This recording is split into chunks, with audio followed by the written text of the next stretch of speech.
What's going on, beautiful people? Hi, welcome to the team building video for week 1 of the LTM. If you're here, you're a real one. I appreciate you for going to the description of the battle and on the link for the unlisted team builder. It means a lot.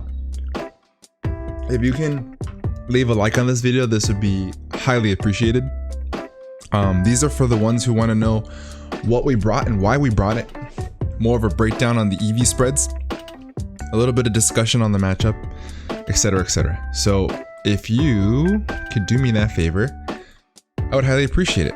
So let's get into it. Up above us is the matchup. We're going to be taking on an absolute GOAT. Week number 1. We have a work cut out for us.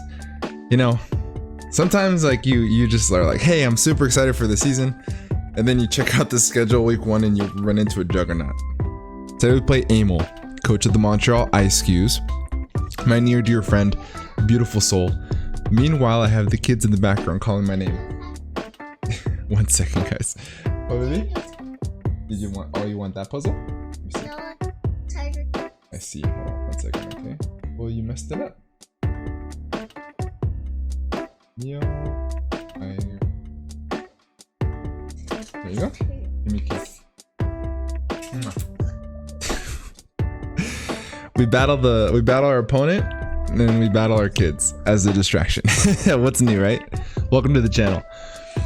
Aimel's a fantastic player. No matter how much we prep, no matter what we do, no matter what we think is going to happen, it's typically going to be quite the opposite. So I have full faith that something's going to go wrong. And as long as we, expect the unexpected, I think we'll be okay. We'll see.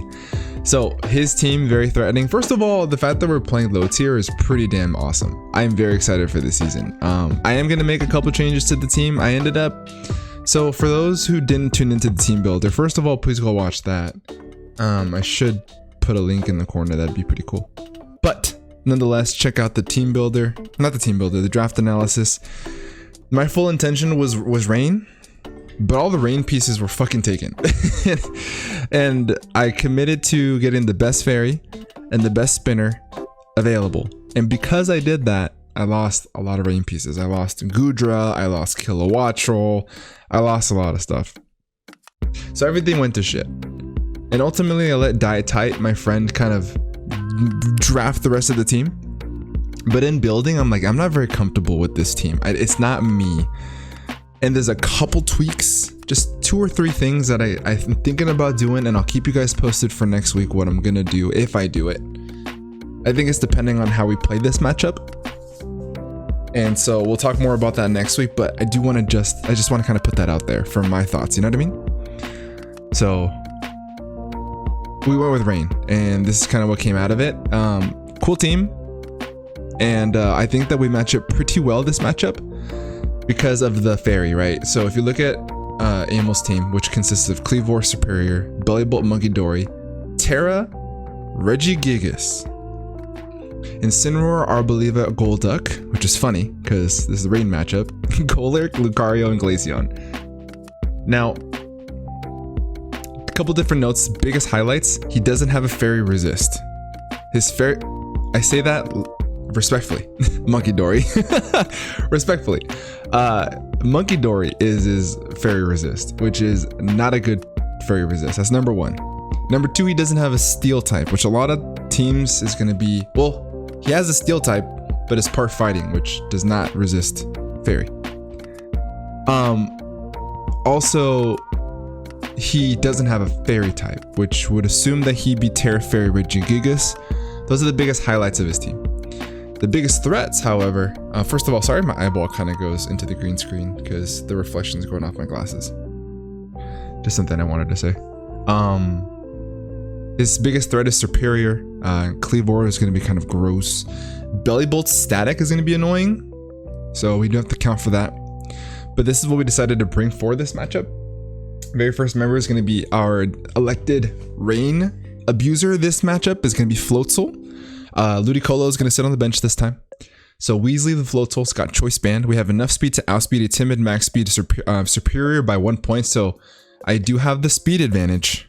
which means that in rain with Swift Swim, I basically outspeed the entire team, including Scarfers. There's no Scarfer that can be faster than me, nothing. So I have the speed advantage, which is great. The reason I decided to go Jolly versus Adamant is because in case the Superior, for whatever reason, is running Scarf and there's no rain up. So I can always hit him really, really hard with an Ice Spinner. I always want to outspeed Superior and scout if he's Scarf. Because if he's not Scarf, even outside of rain, I can outspeed the Superior and do huge damage with Ice Spinner if I have a little bit of chip and knocks it out. He's got no bulk, which I would assume that he doesn't. He probably has some speed. Wave Crash hits obnoxiously hard in the rain. Flip Turn is there for hard damage, pivot, stab, and then we have Aqua Jet for any kind of weird shenanigans with like a Scarf Cleavor outside of rain, which would be really nice. Or if something gets out of hand with agility, I didn't check if Monkey Dory got agility, but just in case if it does. It's there just in case. I didn't need any other coverage move, which is really nice luxury to have. Next up we have is Don Julio, our Don fan. Don Julio's #1 job this matchup is to be the physical defensive wall. It's going to be tough for him to break it down. That's why we have leftovers. I wanted to run Rocky Helmet. I looked up the fact that Stone Axe on Cleavor makes contact. So being able to get chip damage on it is nice. But the overall wear and tear on Don fan is gonna be really bad for us. I would much so rather have the longevity that leftovers provides to be able to have Dawn Fan around a little bit longer. And if he brings Arboliva with the Seed Sower ability to bring up grassy terrain, that's going to help keep Dawn Fan even healthier. We have enough speed. We put 8 speed EVs in case he wants to get cheeky with an Arboliva to try to outspeed. I don't think he would, but it's Aimel, right? Like he could. I don't think he would, but he could. So I put 8 EVs in there just in case he wants to try to speed creep Dawn Fan with an Arboliva for whatever reason. And I can hit it really hard with an Ice Spinner. Depending on how much HP it has, it could knock it out. Ice Spinner is also going to give us super effective damage on the Golurk, which we can bring in we can bring Dawn Fan in on Golurk typically always, barring like an Ice Punch. But we're pretty bulky. And then we have Stealth Rock there because Stealth Rock plus Weasley, our Floatzel, will be fantastic in this game. Rapid Spins to remove any kind of hazards on our side, which would be really nice to get rid of all that stuff. If we still have the Sturdy and there's no rocks and hazards up, I can use this as an emergency pivot into a out of hand Superior and kill it with an Ice Spinner, which is nice, a cool option to have. We brought Tiana, our Gardevoir. We have Specs because like I said in the beginning, he doesn't have a very good switch into fairy type moves. Moonblast goes nuts. So we have Moonblast as our main attacking move, and Vacuum Wave is there for some priority, emergency priority on things like the Superior, things like the Cleavor, things like maybe a fucking Trailblaze, whatever, Flare, Flame Charge, Incineroar, whatever may have you. We do have enough speed to outspeed a modest max special attack Glaceon by 1 point, because Glaceon probably does come this game because we have Rain. It's going to do big damage to a lot of the team. So he probably is going to want to prioritize bringing Glaceon. It's not a Terra Captain, it's just Regigigas, but it's Aimel, he could. Freeze Dry is very threatening to the team. So we want to outspeed a modest max speed Glaceon, and if he outspeeds us, then we know that he's timid, which means he's not going to pack much of a punch. We're pretty bulky on the Spadef side with base 115 Spadef, which is cool. The rest of the HPs are tossed into HP. We have Healing Wish there in case we want to heal up Weasley, Floatzel, because Wave Crash does do a lot of wear tear over time. The recoil damage is pretty intense. So having Healing Wish would be really clutch. And if we have to use Healing Wish on our next Pokemon, which is, as you can see on the screen, Politoed, we can do that too. We don't necessarily need anything else. Moonblast is going to be the main click. So having the option to be able to heal up Floatzel and or something else on the team is nice. Trick is on there. I've got 2 things in the build for some kind of really weird Regigigas. I'm terrified of what Aimel could do with Regigigas. So if I can trick it as Specs, knowing that it's like a physically attacking Regigigas, it's basically null and void if I have to. Or something else, like maybe the Incineroar, which could be like a bulk up set. maybe like a Swords Dance Lucario, who may have you, but primarily it's there for Regigigas. We're also bringing Politoed. Politoed is Prince Naveen. Shout out to Kirby, I know he renames his Pokemon Prince Naveen. We're running Damp Rock, obviously, because I want to have the max turns for Floatzel. He's the main star of the game. So the Drizzle ability to bring up the rain as soon as I come into the matchup. Weather Ball, Ice Beam, Perish Song, and Hypnosis.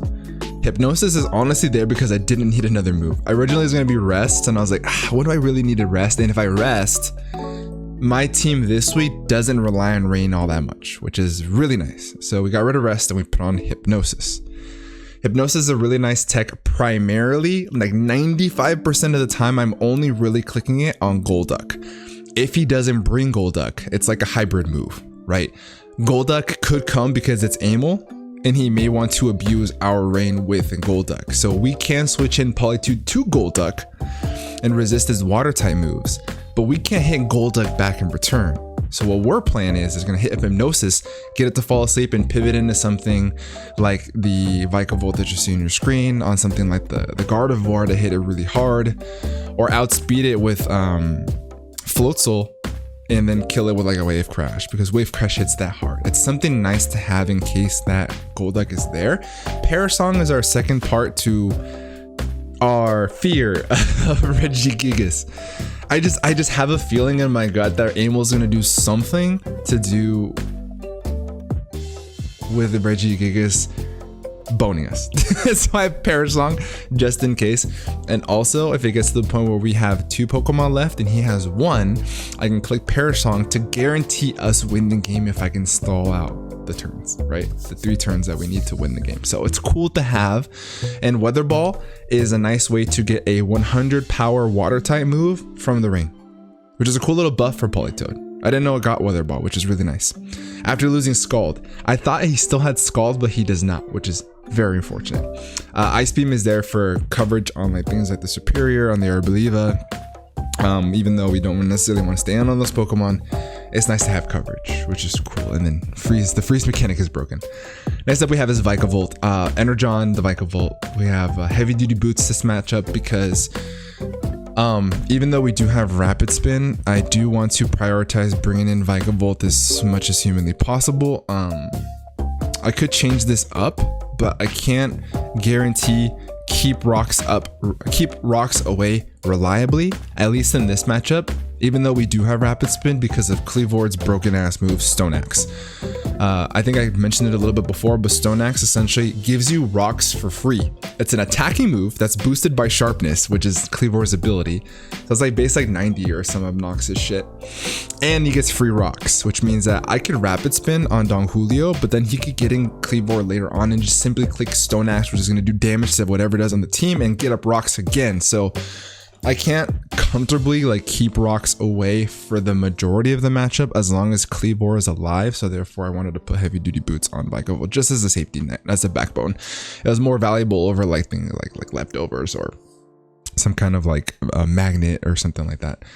We have Volt Switch. Is going to be our pivot Pokemon. We want to come on in. We're max HP, damn near 100. We have 100 EVs in special attack on the Modest Nature. And Discharge is there to slow things down, get big damage with paralysis. And then we have Bug Buzz there to be able to hit the Arboliva and the Superior for super effective damage. And then Energy Ball is there for the Golurk specifically. I do think Golurk comes, it's just a little inkling of mine. And then also this is our number 1 damaging Pokemon for what I could expect to be a Terra Water Regigigas. If it's Terra Water, I need to keep Vikavolt around. I gotta force the Terra somehow, and the way we're gonna do that is with Vato. Vato is our Terra captain. This is, I don't know. I know this Pokemon's really good, and in the builder, I don't know. Something about it's rubbing me the wrong way. Something about Scrafty is just not my thing, but maybe it's just because it's week 1. Who knows? Who knows? But Scrafty's coming this week, and we're going Terra Steel. Scrafty is our Terra captain. We're on Terra Steel because Terra Steel does well against Superior, does well against Kleavor, Monkey Dory, it does well against Arboliva, and it does well against Glaceon, which I think comes. So we're running Chople Berry because Chople Berry is going to save us from its combats from Lucario and close combat from Kleavor, but primarily Lucario. Knockoff is nice for our stab to remove items. We're bulk up and drain punch, which is going to be really nice, and rest for longevity. This is also going to be our main switch into Monkey Dory. So we're pretty SPDF, 136 EVs and SPDF with careful nature. We're immune to the psychic type moves. We don't get poisoned by toxic chain. Oh, if we do, well, we're immune to poison moves when we're Terra Steel. And then if we get poisoned while still not Terra, we can get activated by their shed skin or just click rest, which helps us really shut down Monkey Dory. He could run Focus Blast, but then we have the Chopper Berry. So we could do big damage with a knockoff and then pick it off with something else later. Scrafty is going to be our hybrid Pokemon this matchup. It's going to be the one that's going to help us scout things out. So it's going to be the one that kind of toss in. He's like the pawn in the beginning of the battle to help us gain information. So as a team, I'm very uncomfortable with the game only because it's Aimel. Wish us luck. We'll see you guys in the matchup. Thank you for watching this video. Leave a like. You're a real one. Mucho amor.